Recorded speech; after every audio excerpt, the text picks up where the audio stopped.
Pengertian media relation. Pengertian media relation menurut Abraham Media adalah relation adalah keterlibatan perusahaan dengan media untuk memberikan informasi tentang internet perusahaan.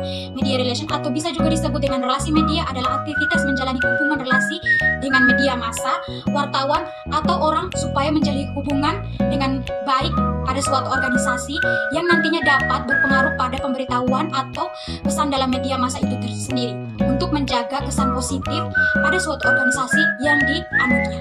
Media relation juga merupakan bentuk strategis komunikasi seorang public relation profesional dalam menjaga hubungan dengan media, menjalani dan mempertahankan hubungan baik dengan media amatlah penting bagi seorang public relation. Sebab media adalah sarana publik di mana segala informasi tentang perusahaan disalurkan. Selain itu, media juga merupakan saran untuk membangun reputasi. Saat ini media merupakan acuan publik untuk bergerak, bertindak publik seolah diiringi oleh media untuk berperilaku sesuai dengan isu yang ada. Kita masuk ke slide selanjutnya. Adapun fungsi media relation sebagai berikut. Yang pertama, menaikkan citra perusahaan. Yang kedua, menolong perusahaan keluar dari isu negatif. Yang ketiga, menaikkan dukungan dari berbagai publik. Yang keempat, menaikkan kepercayaan publik terhadap produk dan jasa yang ditawarkan oleh perusahaan. Dan yang kelima, menciptakan image positif suatu perusahaan di mata masyarakat. Nah, salah satu fungsi media relation yang pertama kami ambil yaitu fungsi media untuk meningkatkan brand awareness. Yang mana kampanye media relation yang kuat dapat membawa dampak baik bagi perusahaan. Brand awareness pada perusahaan dapat meningkat dengan sajian berita atau informasi positif yang disebarkan lewat media terpercaya. Secara tidak langsung, media berperan sebagai pihak ketiga yang akan membantu brand awareness suatu perusahaan menjadi sangat berita. Lewat hal ini, perusahaan bisa mengembangkan data media yang berdasarkan beberapa faktor, yakni industri, target audiens, jangkauan, dan masih banyak lagi. Kegiatan dalam media relation dibagi menjadi 7. Yang pertama, kunjungan media. Aktivitas kunjungan media yang dilaksanakan oleh perusahaan dengan metode mengunjungi media kantor. Yang kedua, converse base, pertemuan yang dibuat untuk wartawan sampai wartawan tersebut mendapatkan informasi terupdate terkait berita. Yang ketiga, pertemuan media, acara pertemuan media antara organisasi serta suasana santai dan menghibur untuk memperkuat hubungan organisasi dengan media. Yang keempat, memantau media, aktivitas yang dilaksanakan oleh perusahaan atau organisasi guna memantau isi berita yang ada pada media.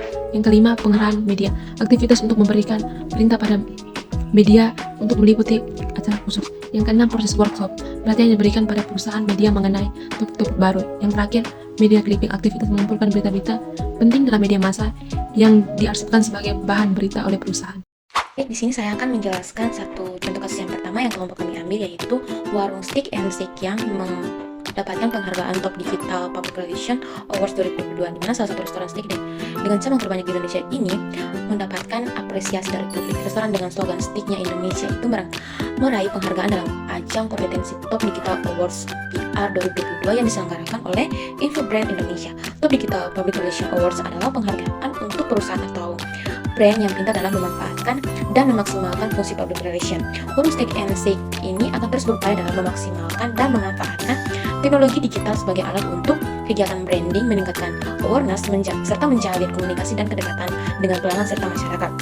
Warung Steak and Shake ini menggunakan media relation untuk meningkatkan citra perusahaan mereka, di mana fungsi media relation untuk menaikkan citra perusahaan dengan mereka mendapatkan penghargaan Top Digital Public Relation ini, mereka akan menjadi terkenal di kalangan masyarakat. Di sini saya akan menjelaskan contoh kasus kedua, yaitu langkah apresiatif untuk perusahaan yang sukses menerapkan omnichannel.